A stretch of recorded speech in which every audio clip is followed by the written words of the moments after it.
Hi, this is Miss Andrea, and I run the science workshop for the Children's Museum Houston. And I'm here with the kind courtesy of the Harris County Department of Education, Case for Kids, City Connections Grant, which is funded by the City of Houston. And today I'm bringing you something I really love. It's a citizen science project, and citizen science project is basically uh, is ordinary people like you and me collecting data that scientists can use to do their job. So the citizen science project I brought you today is Celebrate Urban Birds from Cornell University. And so you do like a 10-minute bird watching session, you record what you saw or you didn't see, and then you send that information back to the bird scientists at Cornell University. Bird scientists are called ornithologists. And it's because they can't be everywhere all the time. So you're giving them data. If you see birds that they're common in this area, it tells them something. It tells them that things are going good over there. Or if you don't see any of those birds at all, that's telling them something. So what you don't see is as important as what you do see. Or if you see birds that are never in this area, that is also really important. So what we're going to do is, I'm kind of here behind my bushes because you want to be real still. You want to get into a quiet place. And I'm going to show you what I'm looking at because I have a bird bath and I attract a lot of birds, a lot of birds. I get visitors all day long.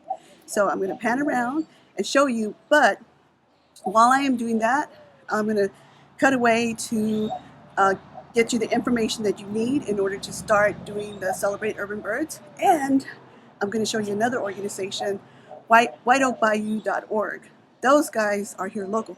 So you can look up different birds and say, oh, I really want to see that bird. But if it's not from this area, you're going to be disappointed. Or you might see a bird and you're like, I wonder what kind of bird that is.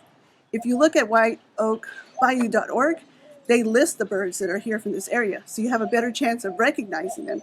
Plus, you're not looking for birds that you'll never see over here probably. I mean, there's the possibility that's the reason to do this, but it gives you a better chance of being able to identify. So I will give you that information. We're going to cut back to the computer and I'll show you how to look it up real quick and then we'll meet back up here. Right now, I'm going to let you kind of look at what I'm looking at and see if we see any birds coming.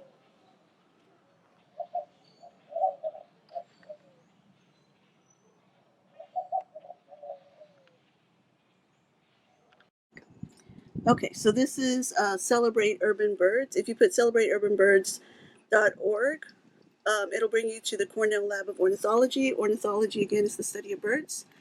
And when you come to this web page, if you come over to the right-hand side where it says Data, hit Get Started.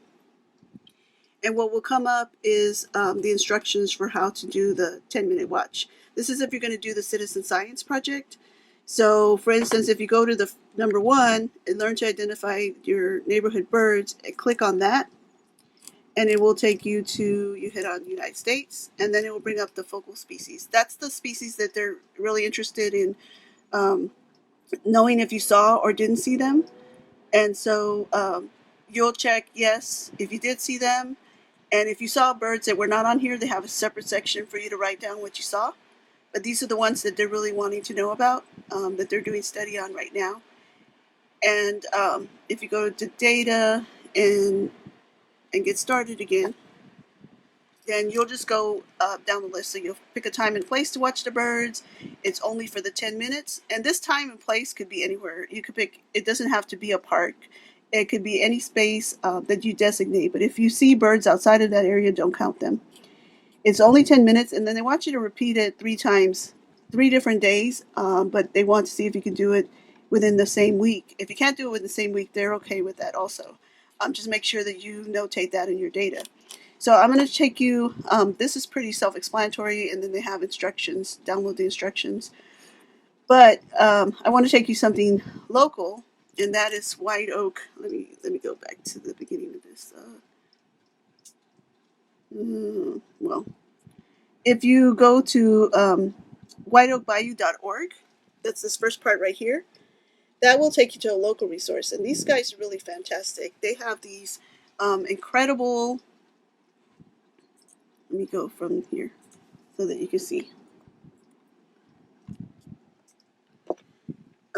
resources on here. So if you go to White Oak Bayou Association and you hit resources and zines are just like mini magazine stuff you'll see when I open that up. They have all kinds of resources. They have posters, flashcards, cheat sheets. So even if you're not doing the citizen science, I would still look up this site because it has so much information on our local species. And so here's instructions on how to print and fold a zine. For instance, like they have the hawks, the neighborhood birds, pigeons and doves, all of that. If you hit on one of them, you'll see it's kind of, some of them are upside down like that because they want you to print it out and then fold it and make it into a little zine that you can carry with you. So these are some of the birds that you're more likely to see here. And I would definitely look this up because it's going to make it a lot easier for you. If you're kind of familiar with what's out there, it's much easier to recognize it when it crosses your path. The other thing I really like with this particular website is that they have things that will help you. So you see this, want some more help, and then they have some bird apps. Now I use one of these bird apps. I use Merlin Bird ID. It's really good.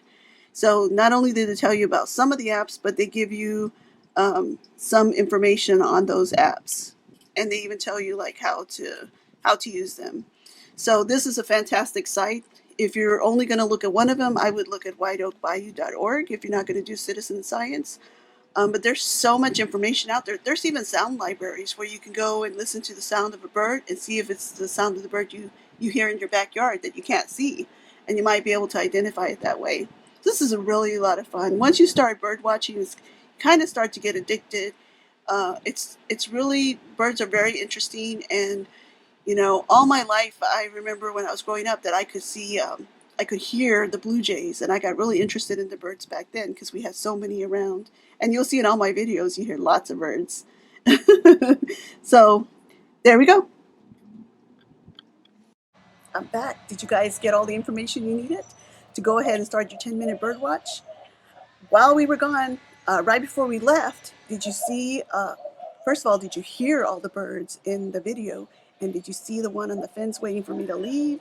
I think it was a white-winged dove, and it was waiting to come into the bird bath. You can rewind and take a look and see. But I think that this project is so much fun, and it only takes 10 minutes. The data that you give is so important. I mean, it's a really good way to give back to the community and to birds and just have fun. Even if you decide not to do citizen science, record your data and send it to them, you should still do the bird watching because really, all day long we see these birds coming to the bird bath and they are just, there's all kinds of drama, who's chasing who off and who pooped in the water, and it's just crazy. So it's a lot of fun to watch birds. And I can tell you, once you start watching, you start to get kind of addicted to it. So I hope you have fun with this project. And if you are turning in your data, I thank you for Cornell because it really does help them. Also, later on, I might make a video on how to do a bird bath. I know one of my coworkers has done how to do a bird feeder, which is really cool and an easy project. And I might even do a bird blind. You say, what's a bird blind? A bird blind is something that allows you to kind of hide so the birds don't see you and they're more likely to visit the water when you're out there watching. So who knows what we'll do next. I'll see you next time.